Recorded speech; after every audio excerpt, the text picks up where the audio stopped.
Making your own diesel from cooking oil, worth it or not? Do you think it would damage your gear? Biodiesel.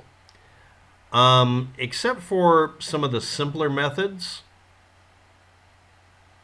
I think of it as a recycling thing. Recycling is usually not the best way to do things, but it can be cheap, can not be cheap. There were lots of moves for recycling and reprocessing materials in the old days, and they were mostly feel-good operations, but they did have an effect financially. And honestly, if resources are scarce, you don't really have a choice. But in the case of biodiesel, I know a, a collection of maybe 80 people in Portland, Oregon that messed around with it for a while. It's efficient if it's done by the same oil companies that you're trying to get away from. If they switch to it, it becomes renewable as hell. But it is still based on recycling material that, no, damn it, it is really just recycling stuff people would throw out anyway. Growing food to turn it into fuel or something else instead of using the byproducts to create something, I'd rather we use the byproduct method. As for it affecting your vehicle, to be honest, I've heard that it doesn't cause any more damage. I have a couple of people who were involved in it for a while and they got out of it because they had something else they had to do. That's usually what happens. It's not from a lack of functionality.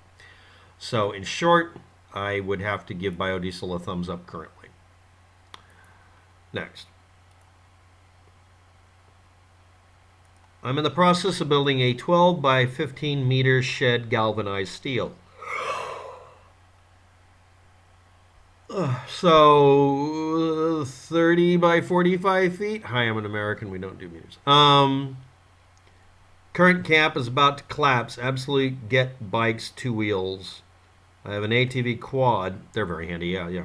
Boat. Old Yamaha 40 2-stroke, lasts forever. I'm a Toyota fan.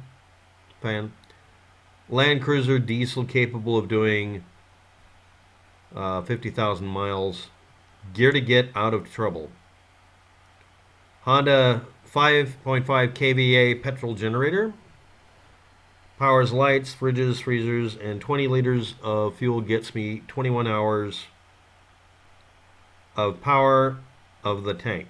I'll eventually switch to a diesel generator when I'm full time, but agree, get away from overpopulated areas. My deal is I need them and I rely on them.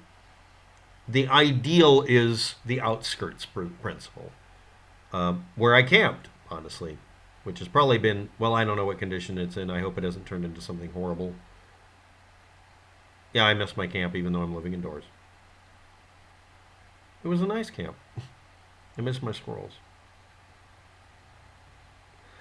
But the ideal, and something I learned the hard way, is find the city limits and stay just inside or just outside of it. If they're assholes, slightly outside of it so they don't have any jurisdiction. Make sure you have power, water, and sewer, because those are things you want to have, and then you can do the off-grid stuff as a backup system rather than the other way around, and then later you can make the grid your backup, because maybe you make your system more reliable.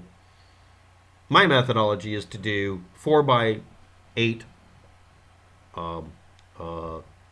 modular construction method. They're called pellets. And only done a few things like that, and I need to do a full-scale one. My ideal size and shape, my turn-ons and turn-offs, is the setting up something that's, let's say, 12 by 25 feet, thereabouts, plus or minus either direction's fine, or 12 by 16, which is what you can do with the panels that are 4 by 8, and just build. Just live. Just be happy. And if someone says, well, we need you to tear it down because one of the door openings isn't wide enough, or instead of just letting me change the door, okay. And you just pop all the screws out and pull all the panels away from each other, and they get upset that they didn't mess up your day. I can state for a fact that most cities do not employ sadistic jerks, but some do. And it's sad, because that's their only thing in life. That's their deal. Power trip. And I can absolutely guarantee you that homeowners associations, especially that are run by the homeowners, are even worse.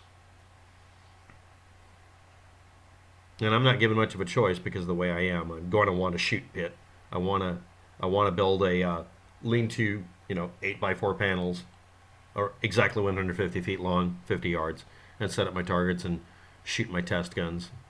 I want to be able to do that just because I've gotten into that. It doesn't matter that they're 22 caliber, rifles or maybe a shotgun once in a while. And that doesn't bode well if you're like even 1,000 feet away from somebody who is easily offended by literally everything and cannot get out of your face. I grew up in areas where your backyard would be big enough you could go shoot a 22 in. I grew up in an area where you could see line of sight an area that you could go shoot. And the only time I've ever seen shotgun shells or any kind of rounds in Portland is dirty, filthy drive-by shit going on, or somebody collecting shells from somewhere, and I was really curious where he got them from. I thought seriously of saving those shells and then decided not to. Should have saved the bag. Somebody threw them out. It was garbage. I now know to reload because, COVID-19. Seriously, it's hard to find holes, and I now know how to make, use one of them for a stamp and tool and die to be able to make them out of beautiful brass sheet. Make that happen. Braze them shut or weld the steel ones.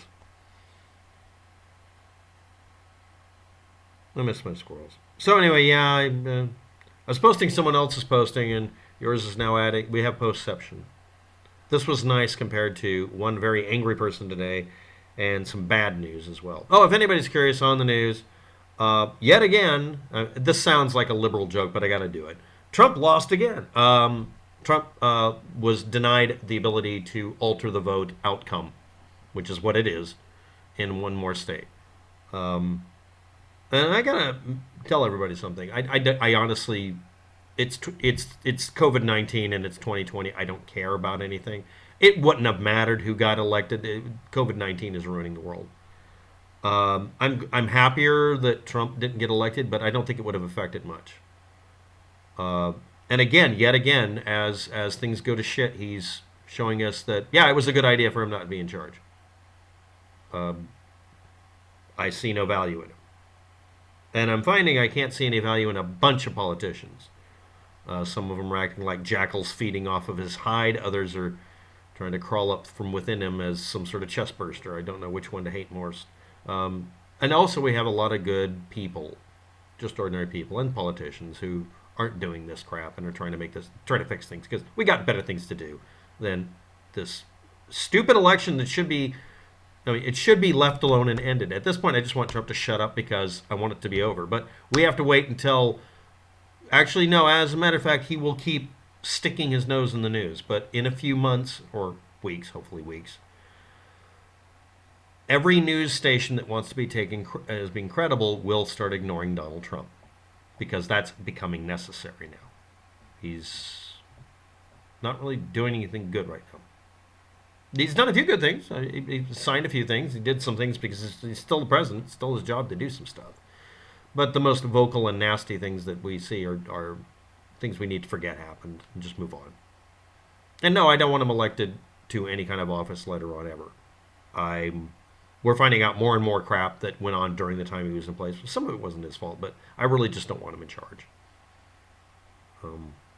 He was supposed to drain the swamp, and apparently it got deeper on his watch. That's not necessarily saying he did it, but a bunch of people associated with him did it, it seems. And I'd really like that to go away. So yeah, I want to find I may just change which city limit I'm looking for now. Man, I'm old. I'm starting to look back at where I grew up and think, maybe I should go back there. That's a sign of something terribly wrong in my life. Thank you, Lulu. And to everybody else. I needed that. I'll stop babbling. Thanks for watching. Have a good day.